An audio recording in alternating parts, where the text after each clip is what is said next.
आज प्रधानमंत्री एक्सपोज हो गए हैं।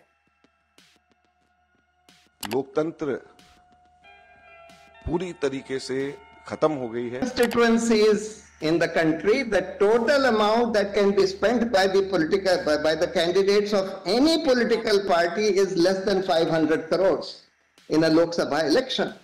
In just these 5 years, one party which has received the bulk of the political funding by way of electoral bonds is getting more than 10 times. A Hare supreme court के मुख्य न्यायाधीश D.Y.. Chandrachud जिन्हें कहते हैं कि इलेक्टोरल बॉन्ड पूरी तरीके से अवैध है और हम इसे रद्द करते हैं। संगवारियों को आप मतलब पता है कि एक राजनीतिक पार्टी है कैसे चलते उमन है जिन सभा आयोजन आंदोलन रैली करते तेखर बर उमन पैसा कहाँ ले पाते त एखर बर राजनीतिक दल है आम लोगन मन से चंदा मांगते जेमा आम लोगन ले लेके बड़े बड़े उद्योगपति डॉक्टर वकील चार्टर्ड अकाउंट मन है अपन श्रद्धा भक्ति के अनुसार कोई भी राजनीतिक दल ला पैसा दान करते जेखर ले राजनीतिक दल मन पैसा ले पोट होते और एला अंग्रेजी भाषा में कहे जाते इलेक्टोरल बॉन्ड। अब जानबो कि इलेक्टोरल बॉन्ड की पूरा परिभाषा का हरे। मोदी सरकार है 2017 में इलेक्टोरल बॉन्ड योजना की घोषणा करे रही से और 29 जनवरी 2018 को ये योजना ला पूरा देश में कानूनी तौर पर लागू करी और इलेक्टोरल बॉन्ड्स की एक स्कीम बनेगी और मैं चाहूंगा कि सभी राजनीतिक दल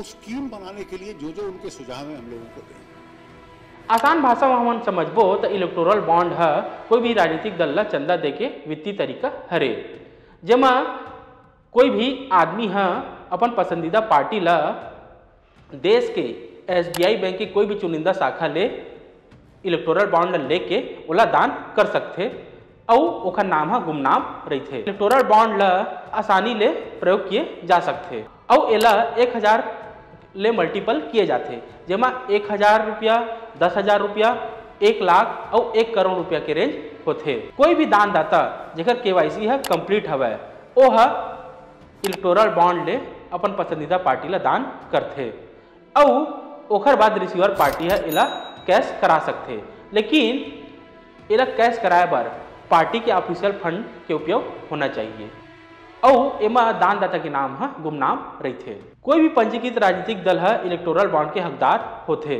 लेकिन एक बार ये जरूरी है कि पिछला आम चुनाव में ओला कम से कम 1% या ओखर ले ज्यादा मत मिले हो तबे वो राजनीतिक दल है इलेक्टोरल बॉन्ड के हकदार होते और ये इलेक्टोरल बॉन्ड है केवल 15 दिन तक वैध रहते। अब जानथन कि कब कब होते इलेक्टोरल बॉन्ड के बिक्री।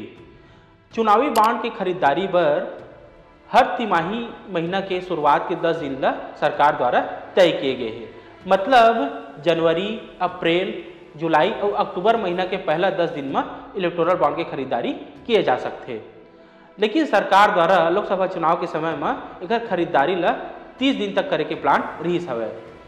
यही बीच देश के सर्वोच्च न्यायालय है एक ठन बड़े फैसला लेते हुए मोदी सरकार के इलेक्टोरल बॉन्ड पर घोषणा करी कि यह इलेक्टोरल बॉन्ड पूरी तरीके से अवैध है और इसे पूर्णतः तरीके से रद्द किया जाता है।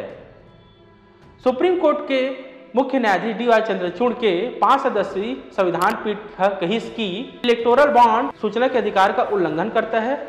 मतदाताओं को पार्टियों को होने वाली फंडिंग के बारे में जानने का अधिकार है और अपन फैसला में सुप्रीम कोर्ट है कही कि जितने लोगों ने इलेक्टोरल बॉन्ड खरीदा है उन लोगों के नाम को भी सार्वजनिक किया जाए। दरअसल बात ऐसे है कि इलेक्टोरल बॉन्ड ऊपर कांग्रेस नेता जय ठाकुर मार्क्सवादी communist party NGO association of democratic reforms समेत 4 लोगन में कोर्ट में याचिका दाखिल करे रही से और उखर कहना रही से कि इलेक्टोरल बॉन्ड में जो फंडिंग होती है उससे पारदर्शिता प्रभावित हो रही है और यह सूचना के अधिकार का उल्लंघन करता है और तो और इलेक्टोरल बॉन्ड में बड़ी बड़ी सेल कंपनियों को भी दान करने की अनुमति दी गई है। जेकर सुनवाई में सुप्रीम कोर्ट के मुख्य न्यायाधीश डी.वाई. चंद्रचूड़ के साथ justice Sanjeev Khanna justice JB Pardiwala justice BR Gavai और जस्टिस मनोज मिश्रा के बेंच सुनवाई करी। एकर ऊपर सुनवाई है पिछले साल 2023 के 31 अक्टूबर को हो रही से और 2 नवंबर को फैसला ला सुरक्षित रखे गई से जेकर बाद 15 फरवरी 2024 को सुप्रीम कोर्ट में फैसला ला सुनाई। सुनवाई के दौरान सुप्रीम कोर्ट चुनाव आयोग पर नाराजगी जता रही से और ओला कह रही से कि 30 सितंबर 2023 तक राजनीतिक पार्टियों को इलेक्टोरल बॉन्ड से कितना पैसा मिला है इसकी जानकारी सार्वजनिक की जाए। सुप्रीम कोर्ट चुनाव आयोग और SBI ने निर्देश दे है कि The issuing bank shall herewith stop the issuance of electoral bonds. State Bank of India shall submit details of the electoral bonds purchased since the interim order of this court dated 12 April 2019 till date to the Election Commission of India. D. SBI shall submit the above information to the ECI within 3 weeks from the date of this judgment, that is by 6 March 2024. E.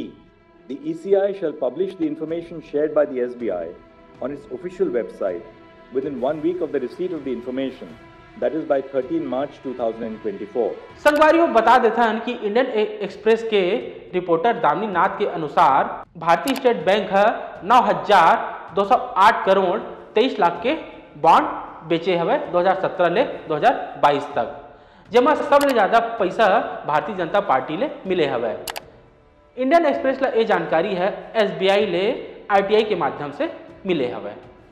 A report के अनुसार 2017 से लेकर 2022 तक जारी हुए electoral bond के पैसा में सबसे ज्यादा 57% भाजपा ला और कांग्रेस ला 10% मिले हुए।